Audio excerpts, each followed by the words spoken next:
Siti Aisyah, istri baginda Rasulullah SAW, pernah diriwayatkan dalam kitab Nuzhatul Majalis punya Al-Imam As-Sufuri. Suatu saat rumah baginda Rasulullah kedatangan seorang budak wanita yang dibeli oleh Siti Aisyah di pasar perbudakan.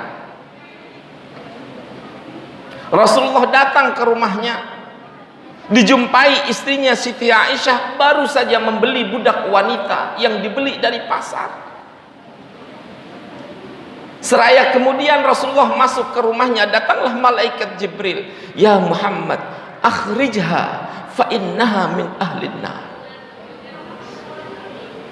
Ya Rasulullah, kata malaikat Jibril, usir itu budak wanita, karena budak wanita yang dibeli oleh Siti Aisyah adalah penghuni neraka.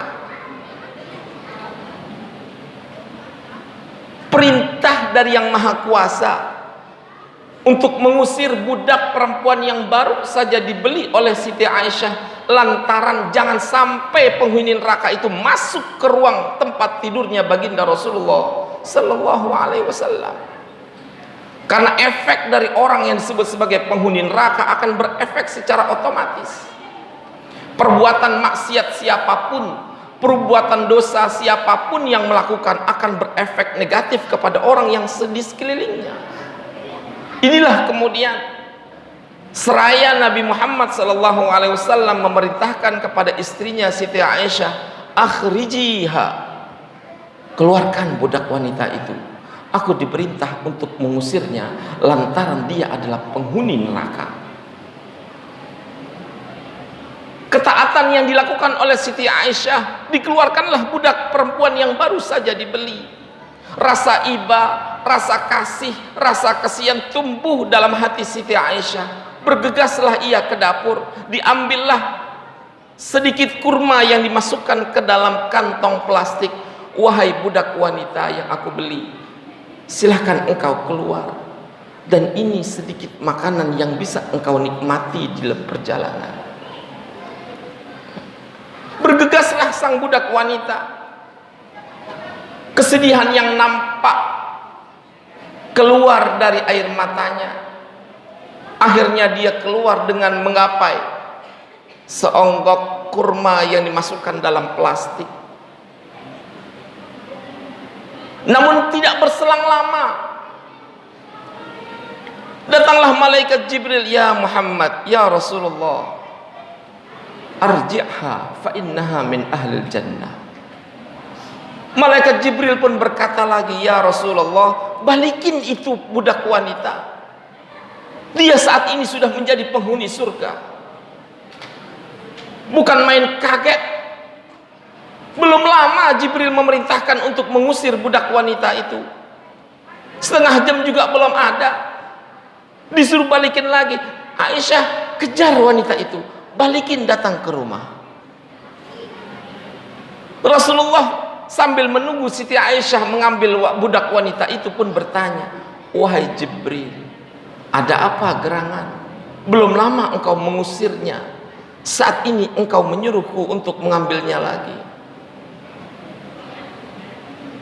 Jibril pun menjawab, ya Rasulullah, ketika budakmu keluar dari rumah, aku terus mendampinginya.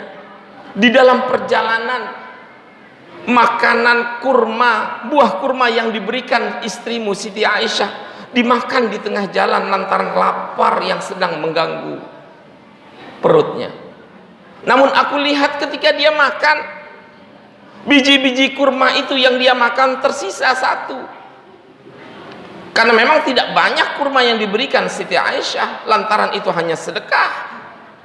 Kasihan Siti Aisyah melihatnya, diberikanlah itu kurma. Ketika budak wanita itu makan biji buah kurma yang paling terakhir, tidak berselang ada orang fakir menjumpai budak wanita itu seraya menangis, berikan aku makan, berikan aku makan, aku lapar, aku lapar, aku lapar. Ketika gigitan itu kurma sudah digigit, tersisa sebelah, lantaran sebelah sudah dikunyah. Akhirnya dengan ikhlas hatinya memberikan setengah kurma yang sudah dipotek. Aku cuma punya ini, silahkan makan. Memberikan keikhlasan.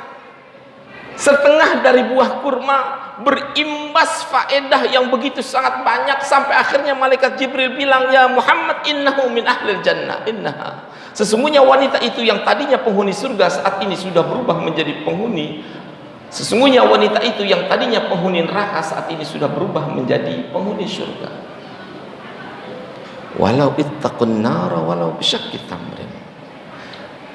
Rasulullah kemudian berkata kepada istrinya, ya Aisyah, hindarilah dirimu dari neraka walaupun dengan sebelah dari buah kurma yang engkau berikan kepada orang.